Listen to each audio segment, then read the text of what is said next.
Good morning 11th class. बेटा आज हम लोग जो फर्स्ट बुक है हमारी फिजिक्स की उसकी लास्ट यूनिट दृढ़ पिंड तथा कणों के निकायों की गति, इसका जो फर्स्ट चैप्टर है द्रव्यमान केंद्र, इसको स्टडी करेंगे। ठीक है, तो सबसे पहला जो इसमें टॉपिक है वो यही है द्रव्यमान केंद्र।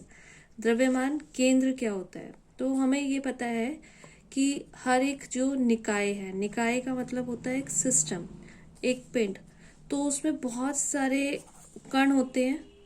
कोई भी सिस्टम जो है उसमें बहुत सारे कण होते हैं ना, तो कोई भी ऐसा बिंदु, किसी भी निकाय का ऐसा बिंदु जिससे हमें संपूर्ण निकाय की गति के बारे में पता चलता है, मतलब कोई ऐसा बिंदु जो संपूर्ण निकाय की गति को, इसमें क्या लिखा है, अभिलक्षित करता है। अभिलक्षित का मतलब रिप्रेजेंट करता है, तो उस बिंदु को हम बोलते हैं द्रव्यमान केंद्र। और अगर हम उस पिंड पर कोई बाह्य बल लगाते हैं, कोई बाहर से हम फोर्स लगा देते हैं, तो वो जो बिंदु है, जो द्रव्यमान केंद्र वाला बिंदु है, वो इस तरीके से गति करता है कि जैसे सारा बल हमने उसी बिंदु पर लगाया हो। तो उस बिंदु को क्या कहा जाता है? उस बिंदु को कहा जाता है द्रव्यमान केंद्र। तो हमें पूरे जो पिंड की गति अगर बतानी है या पूरे निकाय की गति बतानी है, तो हम कैसे बता सकते हैं? हम सिर्फ द्रव्यमान केंद्र की गति बता दें तो उस द्रव्यमान केंद्र की गति से हम पूरे सिस्टम की गति को बता सकते हैं, रिप्रेजेंट कर सकते हैं। तो द्रव्यमान केंद्र वो बिंदु होता है कि जिस पर ऐसा लगता है कि सारा का सारा जो बाह्य बल है उसी बिंदु पर कार्य कर रहा हो और वो पूरे पिंड की गति को रिप्रेजेंट करता हो, उसको हम कहते हैं द्रव्यमान केंद्र। जैसे यहाँ पर एक पिंड लिया है, वो पिंड ऐसा है जिसमें दो कण है, एक ये और एक ये। ठीक है, तो एक ऐसा निकाय या एक ऐसा सिस्टम या एक ऐसा पिंड जिसमें दो कण है, एक का द्रव्यमान है m1 और एक का द्रव्यमान है m2, और ये दोनों कण कहाँ कहाँ पर स्थित है? ये A पॉइंट पर और B पॉइंट पर। और हमने ये मान लिया कि जो मूल बिंदु है, मूल बिंदु से इनके जो स्थिति सदिश है, जो m1 वाले द्रव्यमान के कण का स्थिति सदिश है वो r1 है, और जो m2 वाले द्रव्यमान का स्थिति सदिश है वो r2 है। ये स्थिति सदिश आपने सदिश विश्लेषण वाले चैप्टर में पढ़ा है ना, तो ये वही स्थिति सदिश है r1 और r2। तो जो इस निकाय का, इस सिस्टम का जो द्रव्यमान केंद्र होगा, यहाँ पर ये C दिखाया हुआ है ना, तो इसका जो मूल बिंदु है इससे स्थिति सदिश हम कहेंगे RCM, क्योंकि स्थिति जो सदिश होता है उसको R से रिप्रेजेंट करते हैं। और द्रव्यमान केंद्र का स्थिति सदिश है, द्रव्यमान केंद्र मतलब सेंटर ऑफ मास, इंग्लिश में इसको हम बोलते हैं सेंटर ऑफ मास। तो जो द्रव्यमान केंद्र का स्थिति सदिश है उसको हम रिप्रेजेंट कर रहे हैं RCM से। तो सेंटर ऑफ मास का जो स्थिति सदिश है उसका फॉर्मूला क्या होता है? RCM is equal to m1 r1 plus m2 r2 upon m1 plus m2। अगर ये m1 प्लस m2 इधर मल्टीप्लिकेशन में चला जाए तो क्या बन जाएगा? m1 m plus m2 RCM is equal to m1 r1 plus m2 r2। ये एरोज आपको पता ही है क्यों लगाए जाते हैं, जो सदिश राशियां होती हैं उनको रिप्रेजेंट करने के लिए एरोज लगाए जाते हैं। हम बोल भी रहे हैं ना स्थिति सदिश, तो इसलिए ये R के ऊपर जो है RCM, R1 और R2 के ऊपर एरोज लगे हुए हैं। ठीक है, तो यहाँ से जो डेफिनेशन आई है वो क्या है? निकाय के कुल द्रव्यमान को, कुल द्रव्यमान मतलब ये m1 प्लस m2, तथा द्रव्यमान केंद्र के स्थिति सदिश की गुणा, द्रव्यमान केंद्र क्या हो गया कि स्थिति सदिश क्या हो गया? RCM। इन दोनों की जो गुणा है वो किसके बराबर होती है? दोनों कणों के द्रव्यमानों, ये दोनों कणों का द्रव्यमान है, और उनके निजी स्थिति सदिशों से गुणनफल के योग के बराबर होती है। तो सीधा सा फॉर्मूला जो सेंटर ऑफ मास का है, RCM is equal to m1 r1 plus m2 r2 upon m1 plus m2। यही अगर आपसे कहा जाए कि जो कण है वो 3 कणों वाला है, तो फिर क्या हो जाएगा? m1 r1 plus m2 r2 plus m3 r3 और अपॉन में m1 plus m2 plus m3। 4 कणों वाला होगा तो साथ में m4 r4 भी जुड़ जाएगा। इसी तरीके से अगर n कणों वाला हो कोई निकाय, कोई सिस्टम ऐसा हो जिसमें n कण हो, तो फिर फॉर्मूला क्या हो जाएगा, RCM is equal to M1R1 plus M2R2 plus M3R3 and so on MnRn, और अपॉन में M1 plus M2 plus M3 and so on Mn। ये देखिए नीचे है इसमें टॉपिक है n कणों के निकाय का द्रव्यमान केंद्र। तो RCM is equal to M1R1 plus M2R2 plus and so MnRn। ये MnRn तक हो गया क्योंकि n कणों वाला निकाय है ये, और अपॉन में M1 plus M2 plus and so Mn। अब इसको हम कंबाइन करके इस तरीके से भी लिख सकते हैं MI/RI और सिग्मा, सिग्मा का मतलब होता है समेशन, हमने इकट्ठा करके इसको लिख दिया, सम करके लिख दिया। तो सिग्मा I जो है वो कहाँ से कहाँ तक टेंड कर रहा है, इसमें 1 से लेकर n तक, क्योंकि इसमें n कण है, ठीक है। इसी तरीके से जो नीचे है उसको हम क्या लिख सकते हैं, सिग्मा MI, और I कहाँ से कहाँ तक टेंड कर रहा है, I 1 से लेकर n तक टेंड कर रहा है। अब ये जो नीचे है ये है पूरे के पूरे निकाय का द्रव्यमान, सिग्मा MI है ना, मतलब पूरे निकाय का द्रव्यमान। सपोज पूरे निकाय का द्रव्यमान है कैपिटल M, तो इस हम पूरे को कैपिटल M लिख सकते हैं। तो फिर जो फॉर्मूला रह जाएगा वो क्या हो जाएगा, 1/m is equal to sigma MI/RI, और I की वैल्यू I से लेकर n तक टेंड, 1 से लेकर n तक टेंड करेगी। तो ये n कणों के द्रव्यमान केंद्र के लिए फॉर्मूला है।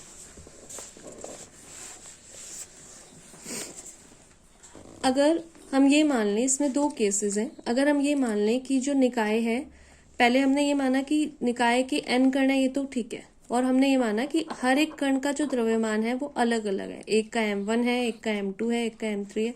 अगर हम ये मान लें कि प्रत्येक कण का द्रव्यमान जो है वो m है, स्मॉल m है, तो कैपिटल M क्या होगा, Mn, क्योंकि n कण है तो n को m से मल्टीप्लाई कर दिया, Mn। तो RCM is equal to m, अंदर MI/RI होता है ना, तो हमने m लिख लिया, अपॉन कैपिटल M तो है ही, और सिग्मा RI, I की वैल्यू 1 से लेकर n तक, और m इन्होंने क्या लिखा है, Mn। तो नीचे हम जब m को Mn लिखेंगे, m से m कट जाएगा तो सिर्फ क्या रह गया, 1/n सिग्मा RI, I की वैल्यू 1 से लेकर n तक। ये कब है केस, जब प्रत्येक कण का जो द्रव्यमान है वो सेम हो तब। इसका मतलब जो निकाय का द्रव्यमान है उस टाइम, जो अगर सभी कणों का द्रव्यमान सेम है तब निकाय का द्रव्यमान केंद्र निकाय के ज्यामितीय केंद्र के संपाती है। ज्यामितीय केंद्र होता है मतलब जो ज्योमेट्रिकल सेंटर होता है, किसी भी फिगर को अगर हम बनाते हैं उसका जो सेंटर पॉइंट होता है उसको हम बोलते हैं ज्यामितीय केंद्र, ज्योमेट्रिकल सेंटर।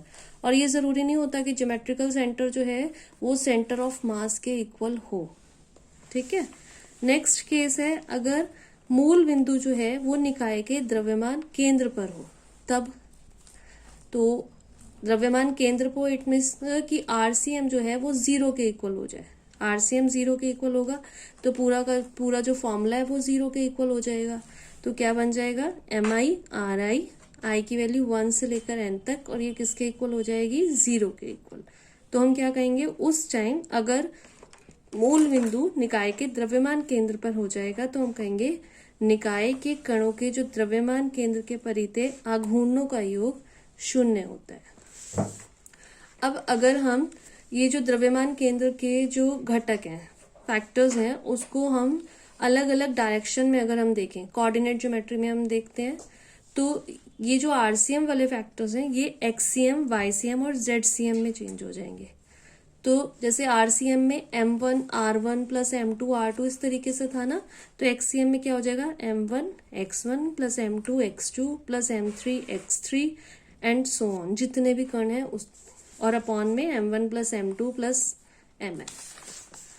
तो ये जो फॉर्मूला जनरल फॉर्मूला होगा वो 1/m sigma MI XI, RI की जगह XI हो जाएगा अगर हमें अलग अलग डायरेक्शन के घटक निकालने हैं, ठीक है। y डायरेक्शन में x की जगह y हो जाएगा, z डायरेक्शन में x, y और z हो जाएगा। तो इस तरीके से क्या हो जाएंगे, इसके द्रव्यमान केंद्र के कार्तीय घटक हो जाएंगे। अगर 2 डायमेंशनल फिगर है तो हम 2 घटक ही निकालेंगे, एक्स और वाई वाला। अगर 3 डायमेंशनल फिगर है तो हम तीनों घटक निकालेंगे, एक्स, वाई और जेड वाला। अब नेक्स्ट जो टॉपिक है, ये बहुत इंपॉर्टेंट टॉपिक है, दृढ़ पिंड का द्रव्यमान केंद्र, कि जो दृढ़ पिंड होते हैं उनका द्रव्यमान केंद्र क्या होता है। तो सबसे पहले आपको ये पता होना चाहिए कि दृढ़ पिंड क्या होता है। हालांकि इसके बारे में आपने थोड़ा सा प्रत्यास्था वाले चैप्टर में पढ़ा था, एक बार मैं फिर से बता देती हूँ। तो दृढ़ पिंड वह पिंड होता है जिस पर हम कितना भी बड़ा बल लगाएं परंतु पिंड की आकृति में कोई परिवर्तन नहीं होता। यदि दृढ़ पिंड किसी बल के अंतर्गत गतिमान हो तब भी उसके अवयव कण अपनी सापेक्ष स्थितियों में बने रहते हैं। जैसे सपोज कोई बहुत बड़ा पत्थर है, ठीक है, तो पत्थर पर हम बल लगाएंगे तो बल लगाने से उसकी आकृति में तो कोई परिवर्तन नहीं होगा। हो सकता है उसकी स्थिति में परिवर्तन हो जाए, वो एक जगह से दूसरी जगह उसकी पोजीशन चेंज हो जाए, पर जो उसकी आकृति है वो नहीं चेंज होगी। तो उसको हम क्या कहते हैं, दृढ़ पिंड कहते हैं। दृढ़ पिंड जो होते हैं उनमें कणों की संख्या बहुत ज्यादा होती है। तो जब कणों की संख्या बहुत ज्यादा होगी तो उनके बीच में गैप क्या होगा, वो बहुत कम होगा। तो इसलिए जो दृढ़ पिंड होते हैं उसमें हम द्रव्यमान का जो डिस्ट्रीब्यूशन है वो सतत मान सकते हैं। सतत मान सकते हैं का मतलब कि इक्वली डिस्ट्रीब्यूट होता है उसमें द्रव्यमान। तो सीधा सीधा आपको ये पता होना चाहिए कि दृढ़ पिंड वह पिंड होता है कि जिस पर हम जितना मर्जी बल लगा लें उसकी आकृति में कोई परिवर्तन नहीं होता। जैसे एक दीवार खड़ी हुई है, अब दीवार पर हम बहुत बल लगाते रहे तो उसकी आकृति में तो परिवर्तन नहीं होगा ना, तो वो क्या हो जाएगी, वो हो जाएगी दृढ़ पिंड।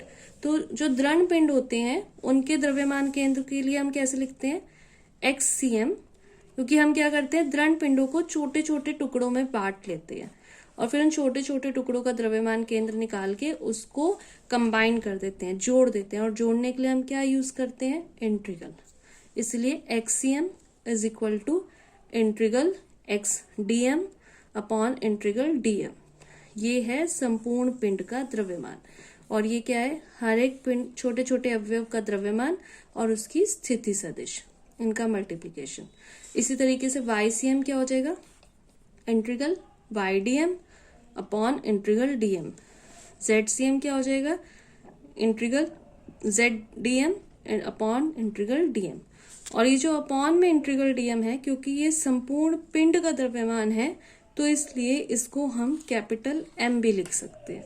तो इसलिए नीचे के फॉर्मूले दोबारा लिखे हैं, XCM is equal to 1 upon M integral XDM, YCM is equal to 1 upon M integral YDM, ZCM is equal to 1 upon M integral ZDM। और अगर हमें कंबाइन करके एक सदिश व्यंजक लिखना है तो RCM is equal to 1 upon M integral RDM। ठीक है, अब इस चैप्टर में एक डेरिवेशन है जो बहुत इंपॉर्टेंट है आपके कोर्स में, और वो है एक समान छड़ का द्रव्यमान केंद्र। ये हमें फाइंड आउट करना है कि जो एक समान छड़ होती है उसका द्रव्यमान केंद्र कहाँ पर होता है। ये डेरिवेशन इंपॉर्टेंट है। और एक ये टेबल है जिसमें कुछ फिगर्स दी हुई हैं और इन फिगर्स के द्रव्यमान केंद्र दिए हुए हैं कि इस फिगर का द्रव्यमान केंद्र कहाँ होता है। तो ये आपको याद करनी है क्योंकि इसमें से 1 मार्क के क्वेश्चन आ जाते हैं इस चैप्टर में। ये 1 मार्क के क्वेश्चन के लिए ये टेबल इंपॉर्टेंट है। जो डेरिवेशन मैं अभी आपको कराऊंगी वो डेरिवेशन इंपॉर्टेंट है, और न्यूमेरिकल्स इस चैप्टर की वो बहुत इंपॉर्टेंट है। तो एक अलग वीडियो मैं बनाऊंगी आपके लिए जिसमें आपको न्यूमेरिकल करना बताऊंगी कि इस चैप्टर के न्यूमेरिकल आपको कैसे करने हैं, क्योंकि इस चैप्टर के न्यूमेरिकल आपके 3 या 4 नंबर में आएंगे। ठीक है, तो ये टेबल आपको याद करनी है। जैसे ये है एक समान सीधी छड़, तो आपको इसका पूछा जाएगा एक समान सीधी छड़ का द्रव्यमान केंद्र कहाँ होता है। तो एक समान सीधी छड़ का द्रव्यमान होता है छड़ के मध्य बिंदु पर। ठीक है, और ये अभी हम प्रूफ भी करेंगे, ये डेरिवेशन आपके कोर्स में है। नेक्स्ट है आयताकार पटल या फिर समानांतर पटल। तो इसका जो द्रव्यमान केंद्र है वो कहाँ होता है, दोनों विकर्णों के कटान बिंदु पर। ये विकर्ण काट रहे हैं, इसके कटान बिंदु पर। त्रिभुजाकार पटल, इसका द्रव्यमान केंद्र कहाँ होता है? जो इसकी माध्यिकाएं होती हैं उसके कटान बिंदु पर। तो इस तरीके से इसमें 9 फिगर्स दी हुई हैं। इन 9 फिगर्स के आपको द्रव्यमान केंद्र याद करने हैं कि द्रव्यमान केंद्र इनके कहाँ पर होते हैं। जैसे ये गोला है तो गोले का द्रव्यमान केंद्र कहाँ होता है? गोले के केंद्र पर। ठीक है, अब नेक्स्ट वीडियो में मैं आपको जो इसका डेरिवेशन अभी मैं बता रही थी कि इम्पोर्टेंट है वो डेरिवेशन कराऊंगी।